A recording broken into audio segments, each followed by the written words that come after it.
This is Triza Navarrete. Thanks for joining us at Kapihan at the Embassy of the Republic of the Philippines in Washington, D.C. Our guest is His Excellency Jose L. Cuisia Jr., the Ambassador of the Republic of the Philippines to the United States. Ambassador, magkape po tayo. Okay, Kaisa. Alam mo naman, mahilig ako sa kape. That's great. Well, thanks for joining us for a pilot episode. And a lot of people want to know, what is a typical work day like for you? Well, each day is different because there are so many activities. There are days that I have so many meetings in Congress, whether it's the House of Representatives or the Senate.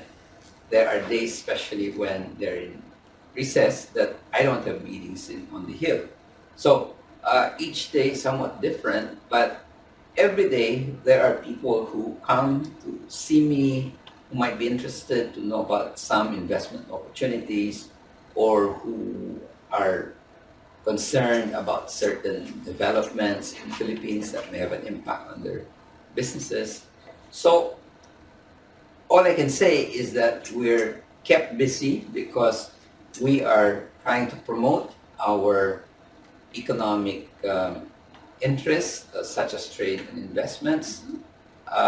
We're also quite busy in negotiating with the U.S. government in terms of how we can enhance our military and security alliance, how we can improve our defense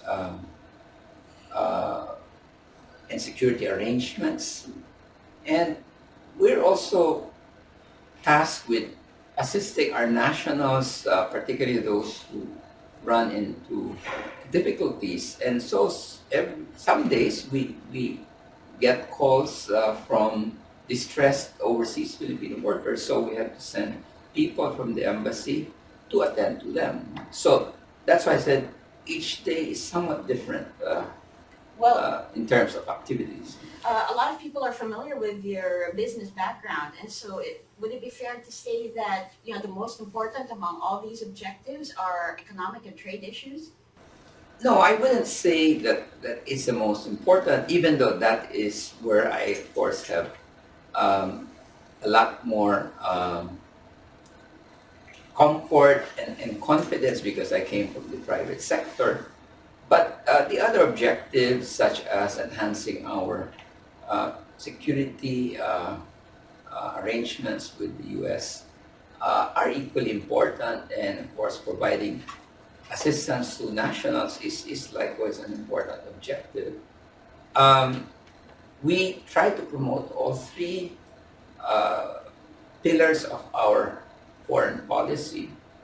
But in addition to those three objectives, we also engage in cultural diplomacy to promote, of course, Philippine culture, and public diplomacy to keep the Filipino-American community well informed of our activities at the embassy and how we might also be able to work with them in promoting their own activities. Well, I believe a lot of the Filipino community leaders are very pleased with how much the status of the Philippines has improved since you've come to Washington. But the usual comment is that maybe you're always mistaken for a foreign diplomat of another country.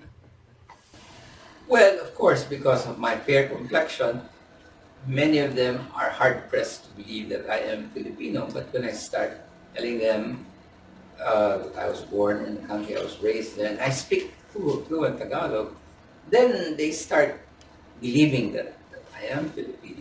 Yes, and you were born and raised in Manila, if I'm not mistaken. That's right. Except for 3.5 years, where I spent those 3.5 years in the U.S., I've spent practically all my life in the Philippines. And I know a lot of people know you as an avid supporter of the LaSalle basketball team. So you are green-blooded, as they say. Yes. Could you tell us a little about the younger years? Well, remember, I went to LaSalle all the way from kindergarten to my fifth year in college. So about 17 years of my life was spent in LaSalle. I'm proud to be a LaSallian. I got a very good education. After all, LaSalle is one of the top universities in the country. And I'm always grateful to the Christian brothers for having provided me with a very strong foundation, particularly in terms of my moral values, which of course I learned first time from my parents, but these were reinforced when I went to LaSalle for my formal education. So I am very proud to be a LaSallian, and I have consistently supported our basketball team, whether win or they lose. Did you play basketball yourself, Ambassador, in your Yes, younger I years? was in a junior varsity for 1 year, Uh-huh. but when I saw that it had an impact on my academic results, I stopped after 1 year and decided to focus on my academics, which I think was the right decision because I ended up as a salutatorian of my class. Ah, well, quite impressive. And I think the good grades continued into Wharton, where you went to business school. Well, in the university, that was an university, or at that time that was a college, I graduated with a 3.83 GPA, which was good enough for a magna cum laude. So, well. of course, I was also blessed with a number of academic awards, which I'm very proud of.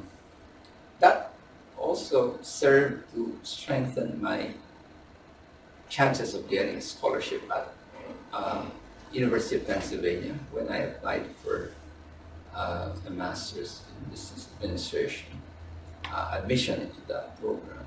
They normally don't give scholarships to freshmen, especially foreigners, but they made an exception. And I was given that tuition scholarship at the University of Pennsylvania. Wow. Well, that's interesting, Ambassador. So you had the opportunity maybe to stay here in the United States, but you chose to return to the Philippines? Yes, although I should also point out that I was a full grantee, so I really had to go back after 18 months after graduation. I went back 15 months after graduation, but there was a requirement to return to the Philippines. I had made up my mind. I wanted to be an investment banker in the Philippines, not in the US. So that was a lot easier. I did not feel any regrets going back to the Philippines because I had made up my mind that I was going to go into investment banking as a career. But did you envision later joining government? No, I had no ambitions or no plans to join government. When I was in college, or even after college, when I started working for an investment bank that was, at that time, it was AIDC, Ayala Investment Development Corporation. Although it started up as CCP Securities, after about a year or two, the name was changed. So I was in investment bank for about 9 years. And I had no plans to work in government. But as you know, after the People Power Revolution, I asked my President Cory to join government, and I agreed to do so, and I had no regrets having joined her government. Yes, well, so you were the CEO of the Social Security System and then Central Bank Governor of the Philippines. Right, I started off as head of the Social Security System, which at that time was the only government financial institution that had liquidity. And in fact, I recall President Cory telling me that I should guard the funds of the SSS with my life. And I said, I shall do so, Madam President.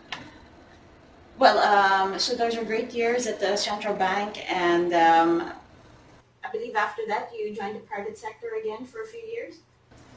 Well, I was in the central bank for about 3.5 years, but as you probably recall, I was very much involved in the effort to establish a new central bank. Yes. So the 2 years that I worked as central bank governor under President Corazon Aquino, I was working on this bill as trying to get members of Congress to support the bill. So I had to do a lot of lobbying with my central bank colleagues, particularly Attorney Febarin, who was then Oh, the corporate secretary of the Central Bank of the Philippines, because she is a lawyer and she was familiar with of course, the central bank charter, and Deputy Governor Reggie Regalado, who was the head of supervision at the time that we were working with Congress on this bill. So we were able to convince Congress to approve the bill, which became law, setting up the Bangko Sentral ng Pilipinas, or the BSP, which in effect took over from the Central Bank of the Philippines. And that was, I guess, this part of my public service stint. yes. Well, after your first public service stint, which was for the length of the president's term, you returned to the private sector. Actually, it went beyond the president's term, because 6 years, 2 years 4 years as SSS head under President Cory, and then the first 2 years of my term as governor were still under President Cory. And then I was asked by President Eddie Ramos to continue as central bank governor, because we had to get the bill passed. And at that point in time, when President Ramos assumed the presidency, we had not yet gotten the approval of Congress for the bill. So I agreed to stay on for another 1.5 years to be able to get that bill. So when it was finally signed into law by President Ramos, that effectively terminated my tenure as central bank governor, because I could not be appointed as governor of the new BSP. I had assured Senator Raul Rocco, who was the sponsor of the bill, that I would not accept an appointment, even if it were to be offered to me. So that ended my tenure as central bank governor. Well, after that, you returned to the private sector, and very wonderful years there. Many awards. One of them, the Management Man of the Year award, the Asia Insurance Personality award, and among others. Did you think after your time at the private sector you would return to government once again? No, let me say first why I joined the insurance sector.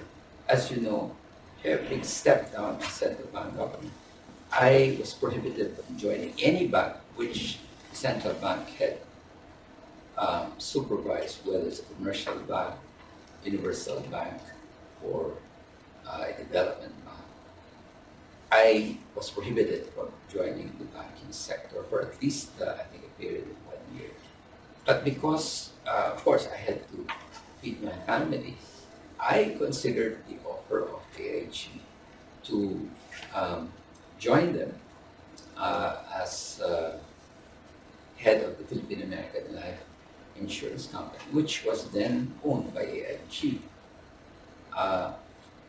while I told Mr. Han Greenberg, who was the CEO of AIG, that I didn't know anything about life insurance. He said, "Don't worry, you learn that very quickly." And so I agreed to join AIG.